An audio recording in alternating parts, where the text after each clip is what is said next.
I was diagnosed with Osteosarcomatoid Carcinoma in the end of 2007. It's a rare form of bone cancer, usually found in adolescents.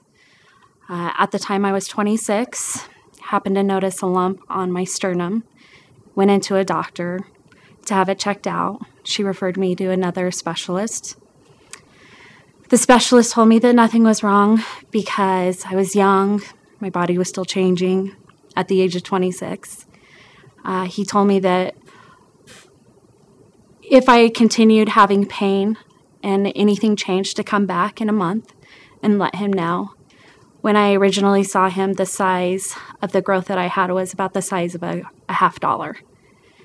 A month later, when I returned to the hospital, it was about the size of a grapefruit.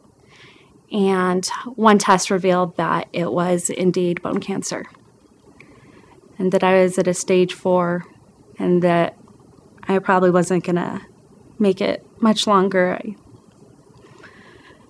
was heartbreaking. It was terrifying. It made me sad. And I also didn't have insurance.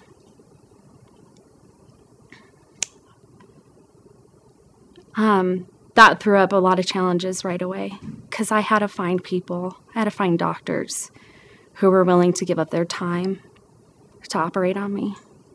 When you're struggling to find help and to find money to get medications paid for, surgeries, treatments, whatever it is, that becomes the problem, not the cancer, and that's not the way it should be. So the next step in getting rid of the cancer was a pretty extensive surgery, which they gave me about 2 weeks to prepare for. My surgery entailed them removing my right chest wall, which was my 4th through 8th rib, my sternum, and complete reconstruction of my back and my chest.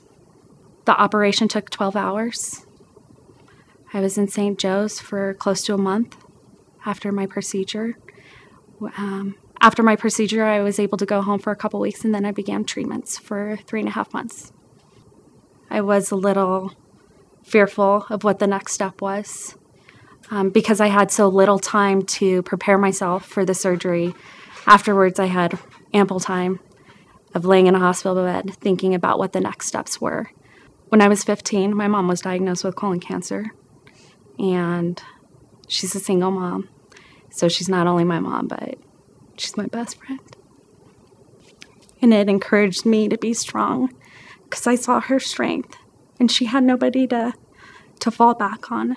And I had her 100%. So we already had an amazing relationship, but for the first time, I could feel her pain.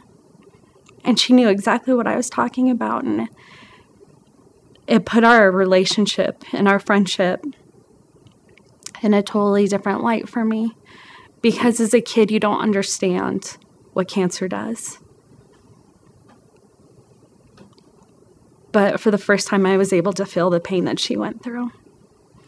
And I had a lot of different emotions. I felt guilty for not being there for her more. And I felt sad for not being able to understand all the stuff that she went through. And I was very thankful that she was still around to help me conquer this.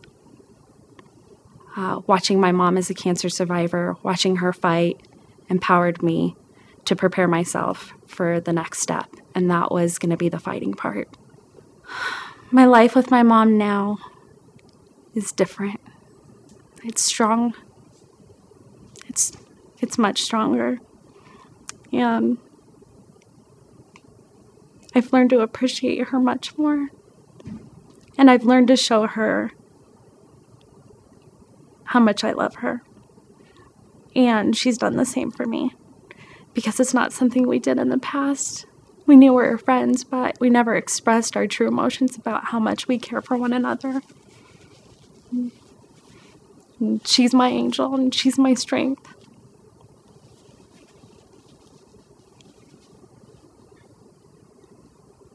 Even after seeing it and what it had done to my family,